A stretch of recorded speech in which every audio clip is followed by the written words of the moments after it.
beyond the 7 times. That LIASA was founded on the principles of democracy and inclusivity and compromise and reasoned sacrifice and willingness to accept change even when one is uncomfortable. And the reason why that is so important now is because we find ourselves at a similar crossroads that we did around about the time of the ULIS meetings. As you know, we connect, we unite, we empower, we lead dynamically. The sector, no matter what people who LIASA has given a stage to this week says, allow us to assure you that LIASA is the professional body for this country and therefore is entrusted with activities such as protecting the public, ensuring the respect of the profession, ensuring discipline within the profession, advocating for the profession, speaking about norms and standards.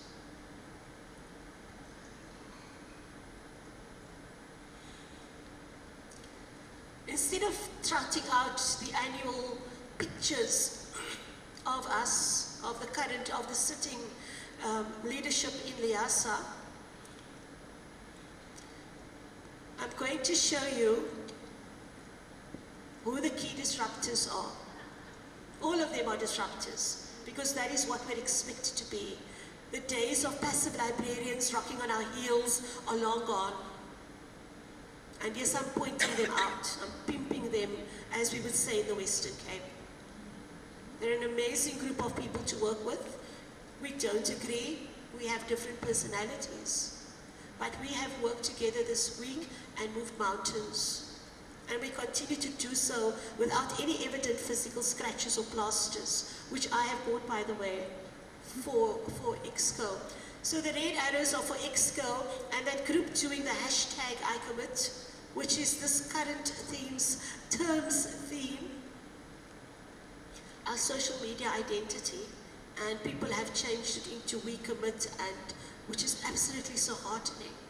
But colleagues, this is the group, and probably a few people missing, but largely the group of people who assist with LIASA leadership, who are charged with LIASA leadership, and who make many sacrifices and personal contributions to the profession. And yes, we do have some fun in between, as that photo indicates. That was taken in February when we had a National Leadership Weekend. We also had communities of practice, but I will speak to that soon. Just to remind you of our colleagues in the LIASA National Office, Anna-Marie, and I want to say, yes, it's Kagiso, of course, and Lebo, who is helping us with succession planning by just having a baby not so long ago. Kagiso did his bit in January. So between Charlene from Scatterlings, whose baby's middle name is LIASA, you may remember about 3 years ago, she had LIASA during the LIASA conference. The office is growing our own babies, our own librarians, and it's perfectly legal, I assure you. You could do your bit as well. The connecting thread is the middle name of the child is LIASA. The current presidential theme, which is just about a year old, is libraries advancing development through collaboration, partnerships, and innovation. And it's easy to talk about how this can be manifested outwardly. But much of our efforts this year was also, in the past year, was also focused on how we can support each other within the EXCO, within the REPCO, and within the profession, within LIASA, because you all know life happens. Things happen. We all stumble at some stage and we all fall. And while we are down, the others rally around to do what must be needed. And that, colleagues, is how we move forward. And that is how we've been moving forward this year. I've had many such conversations with individuals who say, I didn't do this, and I go, well, guess what? I didn't do it either. But there is always someone to assist. This is how we work together. This is the partnership and the collaboration. The willingness to acknowledge the weakness in ourselves and in others, which will allow for combined strength. And we will continue in this vein until our term is over.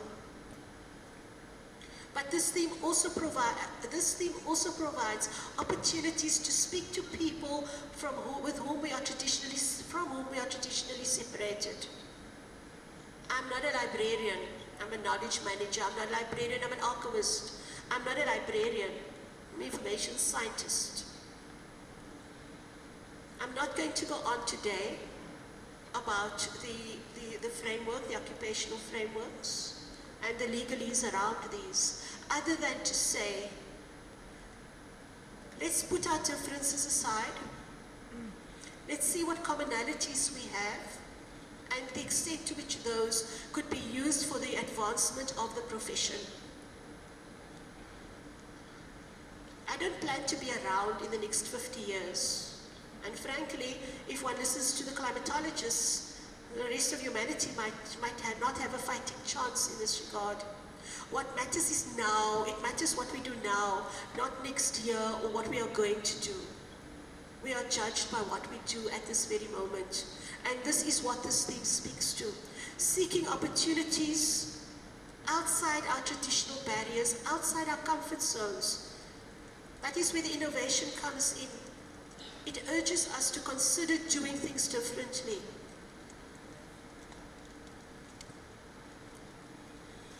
At this time, just about a week hence, it will be a year ago, I said, to succeed we will need authentic leadership, and I have committed to authentic leadership and innovative thinking. I have tried to shake the room, and I think I might have succeeded a bit in shaking the room, or at least making a contribution to the conversation that shakes the room. And my colleagues and I will continue to do that. We push, we pummel, we turn things upside down, we kick stones out of the way to see what lies underneath, all the time seeking opportunities to advance our profession. Because, #we commit. So, as it's almost the anniversary, I invite you to turn to the person next to you, behind you, around you, and say, #I commit. Thank you very much. It is a pleasure and an honor to have you on this journey. As traveling companions, it is always said, choose your travel companions carefully. We're never going to always agree, but as long as we move forward together, no matter how slowly, that really is what matters. These are the LIASA strategic themes, and before the past presidents throw their hands up in horror going, oh, that's mine, why didn't they do anything? Let me tell you quickly, we know it's yours. We had our meeting on the 3rd of January. The colleagues, well, I don't know how willingly, but they said it was okay, sacrificed their Christmas vacations and other holiday plans for us to get together and do the annual strategic planning. But we agreed this would not be possible with an investigation into restructuring LIASA. One can't talk about strategy while you're busy changing the direction of the ship. Well, you can, because we have been talking about strategy, but not in the way where we're going to sit down in the traditional way, pay the person to come and do and tell us what to do and go and huddle in corners and come back and write stuff and then produce a document. What we have done in the past year is through our actions, we are able to tie this back to the strategic themes that you see on the screen. And by the way, past presidents, these are pretty good themes anyway. We don't really want to change them. But we do want to add to them, and that is the way the innovation, partnerships and collaboration comes in. Does that sound familiar from the previous slide? I like this slide. I'm going to have to update it at some stage. But it places, it puts a stake in the ground as to what LIASA does when we're not stamping books. We engage in the sector, and I want to actually expand that to beyond the sector. The transformation chart is down in the green blocks, which explains the two areas of sector engagement and national development. So we have the core documents that we are familiar with in LIASA. I was quite distressed yesterday to hear that the National Allies policy might not be further than it was on the 18th of March last year. That is really sad, and it's an indictment of ourselves in the Allies profession. Because people say we don't do things very, very quickly. You know, I come from the Western Cape. They call Cape Town the mother city because it takes 9 months to do anything. It's not a bad thing if you have sun and sea, but it is a bad thing when you're waiting for a national framework on which your profession has to be hooked. That's not okay. That's not a mother city. And our immediate past president was one of the members of the technical team, so he can attest to the amount of work and effort and sweat and blood and sacrifice and tears that was necessary to achieve that. And while this is the President's report on what has been done, colleagues, I would like to share with you our thoughts on what we need to do.